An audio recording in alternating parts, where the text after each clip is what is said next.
Carrie Ann Benton's mother died when she was 2 years old, and her father, Judge Horace Benton, hired Maria Alvarez to care for Carrie. But her daddy is a power-hungry federal judge who wants to be governor of Arizona and then president of the United States. In order to do this, he needs money and befriends men like Chester Remington, owner of the El Caballo Tinto the Red Horse Ranch, the largest spread in Arizona.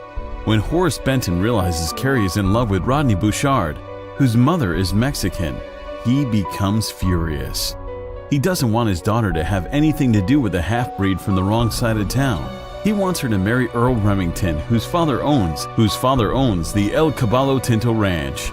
But Carrie can't stand Earl. He's a rich boy who's used to getting his way. But not with Carrie. Carrie and Rodney meet at a secret alcove inside Fire Mountain, while her father is in the courthouse in Phoenix or campaigning for governor. The alcove is open on one side and has a huge saguaro cactus there, and they built a fire there and roast marshmallows and hot dogs when they meet. Maria Alvarez is delighted at Carrie's romance with Rodney because he is part Mexican. And although she has become the judge's lover as well as his daughter's caretaker, she rejects the judge when he realizes he doesn't like Mexicans and feels he will never marry her.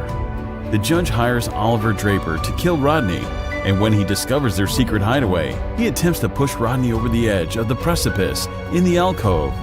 But Carrie picks up a rock from their campfire and hits Oliver Draper in the head with it. Oliver Draper is stunned by the blow and falls over the cliff, and Rodney and Carrie swear each other to secrecy. The territorial marshal, Max Greystone, investigates Oliver Draper's death, and the judge tries to implicate Rodney as the murderer, but has no proof. In the meantime, World War I breaks out, and Rodney is drafted. The judge then dupes Earl Remington into joining the army with Rodney, and when the opportunity arises, he is to kill Rodney Bouchard in exchange for Carrie's hand in marriage. As the Germans retreat during the Second Battle of Marne, Earl Remington murders Rodney Bouchard, but a wounded doughboy by the name of Alonzo Francisco witnesses the murder. But as Earl turns to finish him off, two medics jump into the trench and carry the wounded soldier to a field hospital. He's badly wounded, and Earl thinks he will die anyway. Earl wants to marry Carrie, but she insists he must convert to Catholicism. But when he goes to the catechism lessons at the church, he discovers that the priest is the soldier who was badly wounded in the Battle of Marne, and he murders the priest.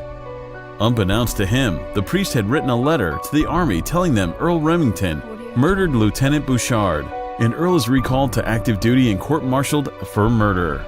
Now that Carrie is older, Maria Alvarez decides to move out of the Benton home to marry Luigi Giordano, an Italian immigrant who was a shoemaker in Italy who came to America and prospered.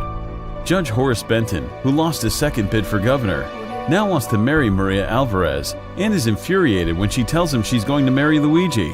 He pushes Maria and she falls and strikes her head on the corner of a dresser. The wound is fatal. Carrie is brokenhearted, and as she finishes packing Maria's clothes, she discovers a note and a letter implicating her father in Rodney Bouchard's murder and the motive for Maria's death. The judge tears the note and letter from her hand and destroys the evidence in the fireplace. He knew she planned to give the evidence to Marshal Greystone.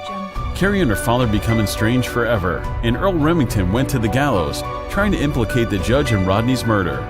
But to no avail, Carrie meets another fine man named Colbert Norris, the son of the foreman who ramrods the El Caballo Tinto Ranch. They marry and have 3 children. But Colbert is drafted into the army during World War II and is killed during the Normandy landing. At the age of 93, Carrie hikes up Fire Mountain for the last time. The giant cactus is dead as it was struck by lightning on the day Rodney was murdered, and now it is a mere skeleton, as was Rodney and Colbert. And Carrie is dying from cancer and doesn't want to die in a nursing home or a hospital. She wants to die in the secret alcove that she shared with Rodney and Colbert. Carrie ignites 3 sticks of dynamite she has stolen from the mine where her son works as a mining engineer, and reveals in the memory of her life and her love for Rodney and Colbert.